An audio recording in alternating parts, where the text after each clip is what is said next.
श्री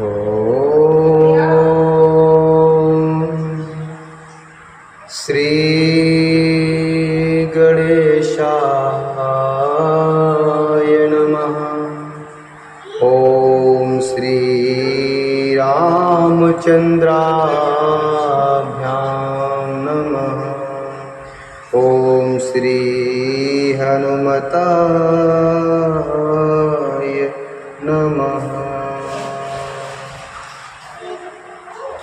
श्रीमद् वाल्मीकि रामायण के बालकांड के अध्याय अर्थात अष्टदशः सर्ग अर्थात 18वें सर्ग में आज हम प्रवेश करेंगे और जिसमें वर्णन है राजाओं तथा ऋषि श्रृंग को विदा करके राजा दशरथ का रानियों सहित पुरी में आगमन। श्री राम भरत लक्ष्मण तथा शत्रुघ्न के जन्म संस्कार शील स्वभाव एवं सद्गुण राजा के दरबार में विश्वामित्र का आगमन और उनका सत्कार। महामना राजा दशरथ का यज्ञ समाप्त होने पर देवता लोग अपना अपना भाग लेकर जैसे आए थे वैसे ही लौट गए। निर्वृत्ते तु कृतो तस्मिन् हैमेदे महात्मनः प्रतिगृह्यामरा भागान् प्रतिजग्मुर्यथागतं प्रतिगृह्यामरा भागान् प्रतिजग्मुर्यथागतं समाप्तो दीक्षा नियमः पत्नी गणेशं नवितः प्रविवेश पुरीं राजा शभृत्य बलवाहना शभृत्य बलवाहनः। महामना राजा दशरथ का यज्ञ समाप्त होने पर देवता लोग अपना अपना भाग लेकर जैसे आए थे वैसे ही लौट गए।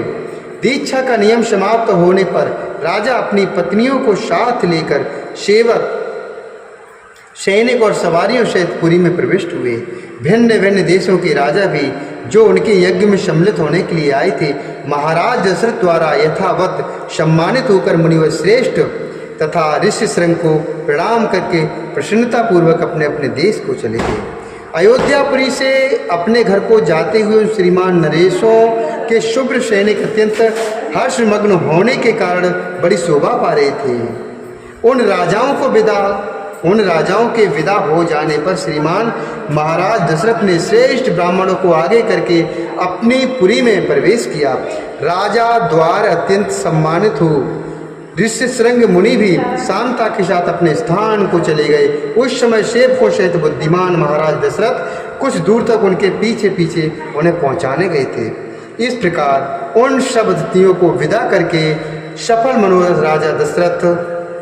मनोरथ हुए राजा दशरथ पुत्रोत्पत्ति की प्रतीक्षा करते हुए वहां बड़े सुख से रहने लगे। ततो यज्ञे समाप्ते तु ऋतूनां षट्शं त्यो ततस्य द्वादशे मासे चैत्रे नावमिके तिथौ ततस्य द्वादशे मासे चैत्रे नावमिके तिथौ नक्षत्रे दिति दैवत्ते शोचसंस्थेषु पंचसु ग्रहेषु कर्कटे लग्ने वाक्पता बिन्दुना सह रोधमाने जगन्नाथं सर्वलोक नमस्कृतं कौशल्या जनयति रामं दिव्यलक्षण संयुतं कौशल्या जनयति रामं दिव्यलक्षण संयुतं।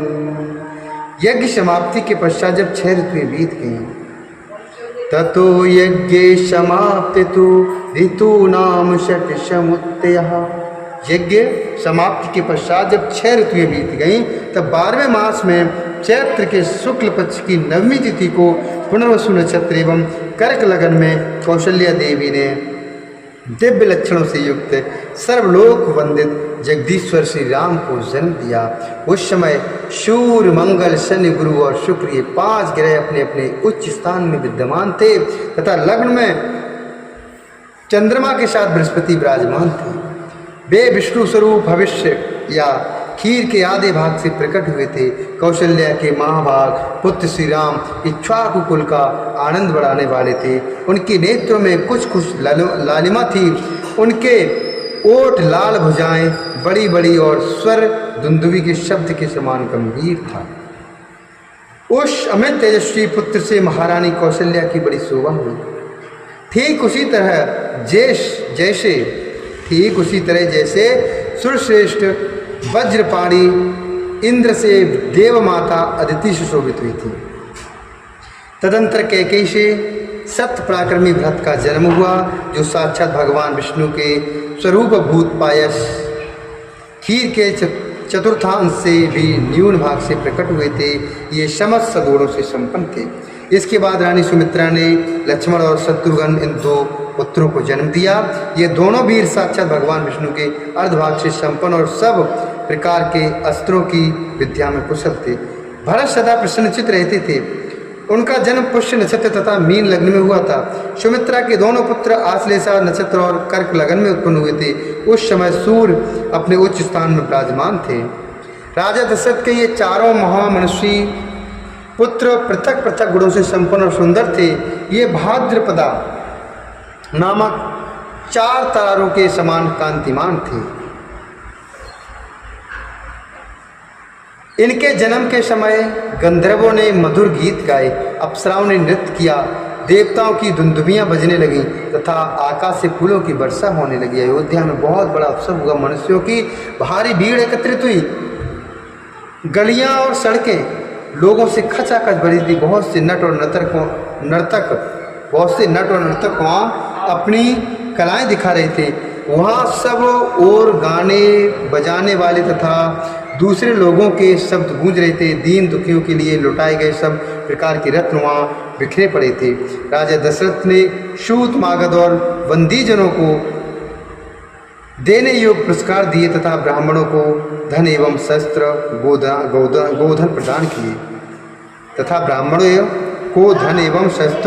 गोधन प्रदान किए।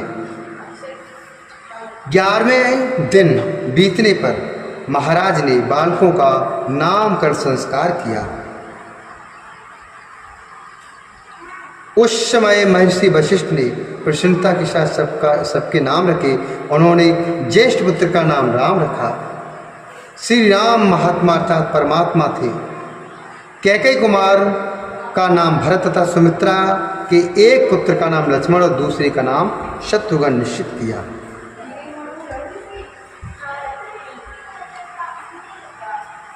राजा ने ब्राह्मणों, पुरवासियों तथा जनपद वासियों को भी भोजन कराया। ब्राह्मणों को बहुत से उज्ज्वल रत्न समूह दान किए। महर्षि वशिष्ठ ने समय समय पर राजा से उन बालकों के जात कर्म सभी संस्कार करवाए थे। उन सब में श्री रामचंद्र जी भी ज्येष्ठ होने के साथ ही अपने कुल की कीर्ति ध्वजा को फहराने वाले पताका के समान थे। वे अपने पिता की प्रसन्नता को बढ़ाने वाले थे। सभी भूतों के लिए वे स्वयंभू ब्रह्मा जी के समान विशेष प्रिय थे। राजा के सभी पुत्र वेदों के विद्वान और सूरवीर थे। सब लोक हितकारी कार्यों में संलग्न रहते थे। सभी ज्ञानवान और समझ सद्गुणों से संपन्न थे। उनमें भी सत्य पराक्रमी श्री रामचंद्र जी सबसे अधिक तेजस्वी और सब लोगों के विशेष प्रिय थे। वे निष्कलंक चंद्रमा के समान शोभा पाते थे।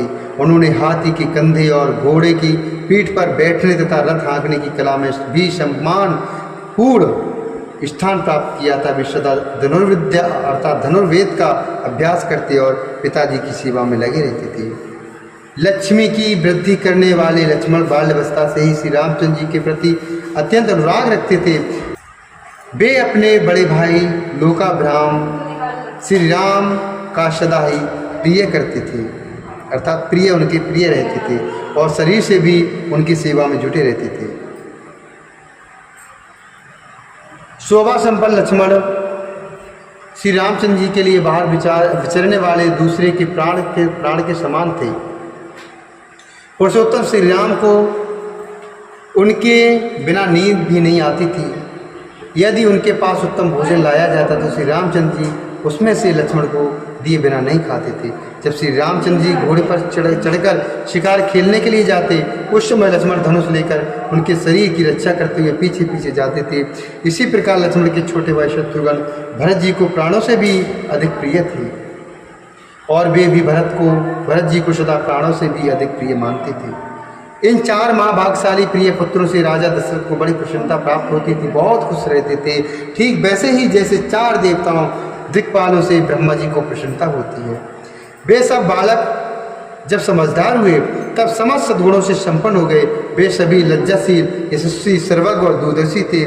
ऐसे प्रभावशाली और अत्यंत यशस्वी उन सभी पुत्रों की प्राप्ति से राजा दशरथ लोकेश्वर ब्रह्मा की बात प्रसन्न थे।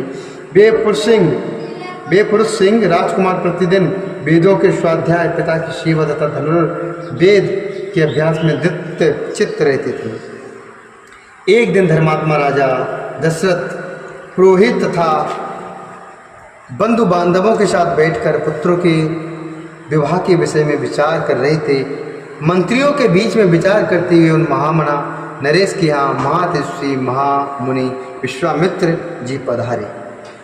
वे राजा से मिलना चाहते थे। उन्होंने द्वारपालों से कहा, तुम लोग शीघ्र जाकर महाराज को यह सूचना दो कि कुशिक वंशी गादीपुत्र विश्वामित्र आए हुए हैं, कि कुशिक वंशी गादीपुत्र विश्वामित्र जी आए हुए हैं। उनकी आवाज़ सुनकर वे द्वारपाल दौड़े हुए राजा के दरबार में गए। वे सब विश्वामित्र के उस वाक्य से प्रेरित होकर मन ही मन घबराए हुए थे। राजा के दरबार में पहुंचकर उन्होंने इक्ष्वाकु कुल नंदन अवधेश नरेश से कहा, हे महाराज, महर्षि विश्वामित्र जी पधारे हुए हैं। उनकी यह बात सुनकर राजा सावधान हो गए। तेषां तद्वचनं श्रुत्वा शपरोधाः समाहितः प्रत्युजगाम सहिष्टो ब्राह्मणमेव वासवः। प्रत्युजगाम सहिष्टो ब्राह्मणमेव वासवः। उनकी यह बात सुनकर राजा सावधान हो गए। उन्होंने पुरोहित को साथ लेकर बड़े हर्ष के साथ उनकी आगवानी की, मानो देवराज इंद्र ब्रह्मा जी का स्वागत कर रहे हों।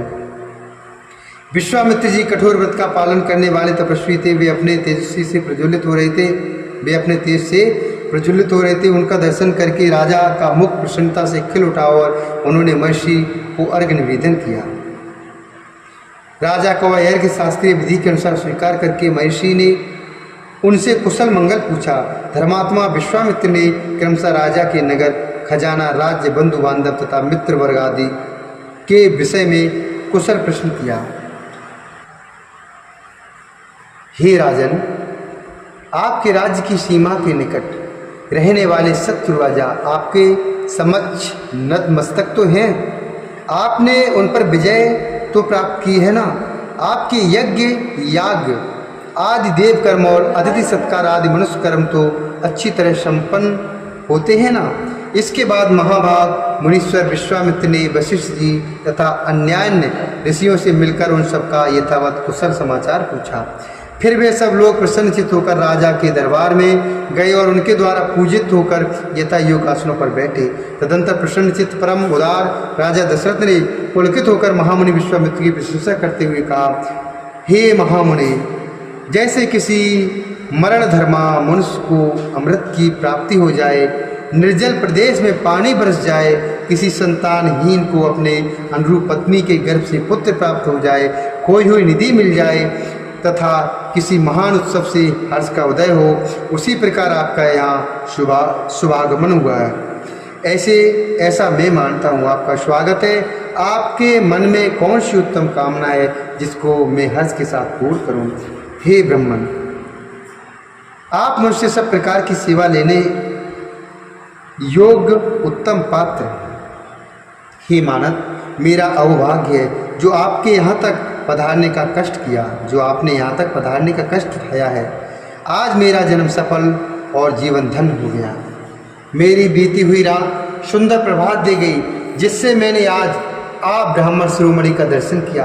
पूर्व काल में आप राजर्षि सबसे उपलक्षित होते थे, फिर तपस्या से अपनी अद्भुत प्रभा को प्रकाशित करके आपने ब्रह्म ऋषि का पद पाया था। आप राजसी और ब्रह्मर्षि दोनों ही रूपों में मेरे पूजनीय हैं।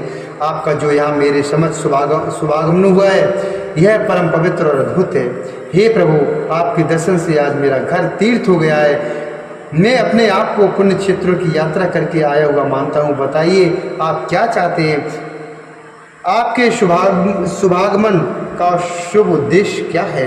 उत्तम व्रत का पालन करने वाले ही महर्षि मैं चाहता हूँ कि आपकी कृपा से अनुग्रहित होकर आपके अभीष्ट मनोरथ को जान लूँ और अपने अभ्युदय के लिए उसकी पूर्ति करूँ। कार्य सिद्ध होगा या नहीं, ऐसे संशय को अपने मन में स्थान न दीजिए। आप जो भी आज्ञा देंगे मैं उसका पूर्ण रूप से पालन करूंगा, क्योंकि सम्मानीय अतिथि होने के नाते आप मुझे गृहस्थ के लिए देवता हैं। आप मुझ गृहस्थ के लिए देवता हैं। हे ब्राह्मण, आज आपके आगमन से मुझे संपूर्ण धर्मों का उत्तम फल प्राप्त हो गया है। यह मेरे महान अभ्युदय का अवसर आया है।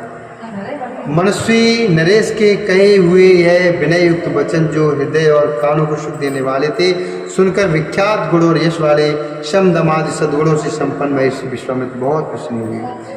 इत हृदय सुखमो निशम्य वाक्यम श्रुति सुखो आत्मवता विनीत मुक्तम प्रथित गुण यशा गुणैर्विशिष्टा परम ऋषि परमम जगाम हर्षम।